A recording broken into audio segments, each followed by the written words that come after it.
আসসালামু আলাইকুম বন্ধুরা, তোমরা সবাই কেমন আছো? আশা করি খুব খুব ভালো আছো। আমিও ভালো আছি, সুস্থ আছি, আলহামদুলিল্লাহ।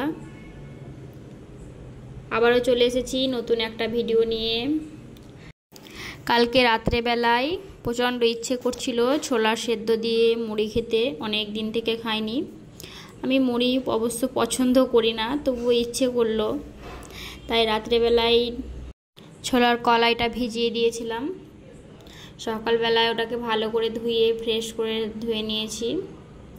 এখানে আমি একটা পেঁয়াজ কুচি করে নিয়েছি, মানে ওর সঙ্গে দিয়ে সেদ্ধ করে নেব একসঙ্গে, আর একটু আদা কুচি করে দিয়ে দিয়েছি। এটাকে ভালো করে কুকারে দিয়ে সিটি করে সেদ্ধ করে নেব।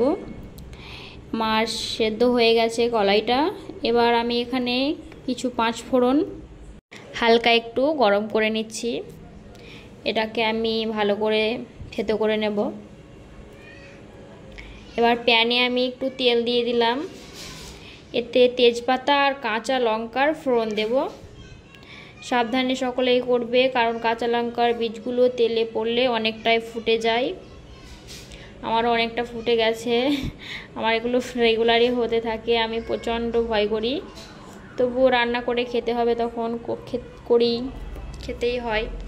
এটা ভালো করে নিয়ে নিলাম, ফোড়নটা দিয়ে দিলাম। এবার এতে আদা রসুনের পেস্টটা দিয়ে দেব। ভালো করে একটু ব্রাউন করে নেব। এখানে আমি ব্রাউন হয়ে গেলে আমি একটু সামান্য পরিমাণ হলুদ আর একটু সামান্য পরিমাণ চিনি দেব, আর লবণ, একটু গরম মশলার গুঁড়ো দেব, আর একটু ছোলার যে মশলাটা হয় সেটা একটু দেব, আর এতে একটু সামান্য পরিমাণ ধনে জিরের গুঁড়ো দেব। ধনে জিরের গুঁড়োটা এখন দেব না, সেটা হয়ে আসবে যখন কলাইটা, তখন দেব। ভালো করে নেড়ে চেড়ে এটাকে আমি কলাইটা দিয়ে দেব।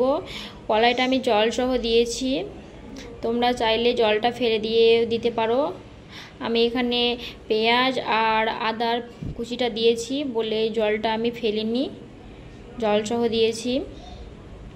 তারপরে এই মশলাটা আমি দিয়ে দেব, মানে যখন ব্রাউন হয়ে আসবে আদা রসুনের ভাজাটা, তখন কলাইটা আমি দিয়ে ভালো করে আস্তে লো আঁচে ভালো করে এটাকে জলটা শুকিয়ে নেব।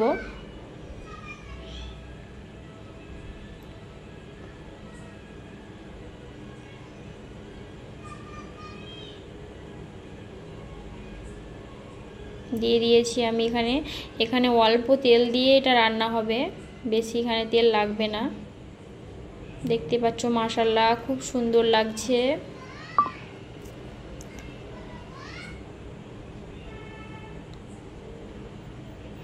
এটাকে আমি ভালো করে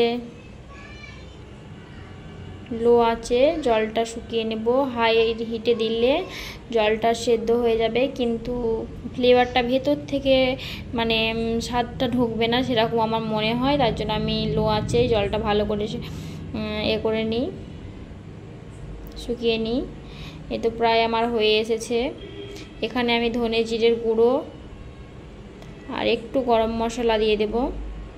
আমার কাছে ধনে পাতার কুচিটা নেই, ওটা হলে ভালোই হতো, টেস্টটা অনেকটাই বাড়ে। ভালো করে নেড়ে চেড়ে নামিয়ে নেব। এখানে খেয়াল রাখতে হবে জল মানে কলাইটা যেন পুরো তেলে বেশি ভাজা না হয়ে যায়, মানে শুকনো শুকনো না হয়ে যায়, একটু রসা রসা টাইপের রাখবে, তাহলে টেস্টিটা বাড়বে। আর যদি অনেকটা শুকনো করে দাও তাহলে খেতে স্বাদটা কমে যায়।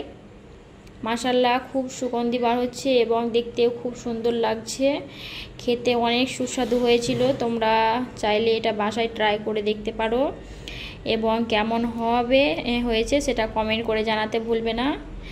নতুন বন্ধু হয়ে থাকলে সাবস্ক্রাইব করে পাশে থাকবে। আর হ্যাঁ, ভিডিওটি ভালো লেগে থাকে তাহলে একটা লাইক দিয়ে দেবে।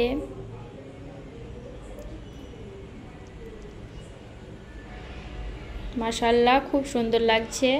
সকালবেলায় আমি আমার বর সকলে মিলে, মেয়ে তিনজনে মিলে খাওয়া দাওয়া সেরে নিলাম। এখানে আমি লিকার চা করেছিলাম আদা দিয়ে, তুলসী পাতা দিয়ে। গলাটা প্রচণ্ড ব্যথা ছিল, তার জন্য। মুড়ি খাই না আমি, তবু ইচ্ছে করলো বলে আজকে খেলাম। আমাদের বাড়িতে মানে কেউই মুড়ি সেরকম খায় না, সবাই একটু একটু খাই, মানে মাঝে মধ্যে যখন ইচ্ছে করে তখনই খাই। তাছাড়া এরকম কেউ খেতে চায় না। মানুষের মন তো, কখন কোন খাবারটা খেতে ইচ্ছে করবে বলা মুশকিল। আজকের ভিডিওটা এই পর্যন্ত, আর বড় করলাম না। তোমরা ভালো থাকবে, সুস্থ থাকবে। আল্লাহ হাফেজ।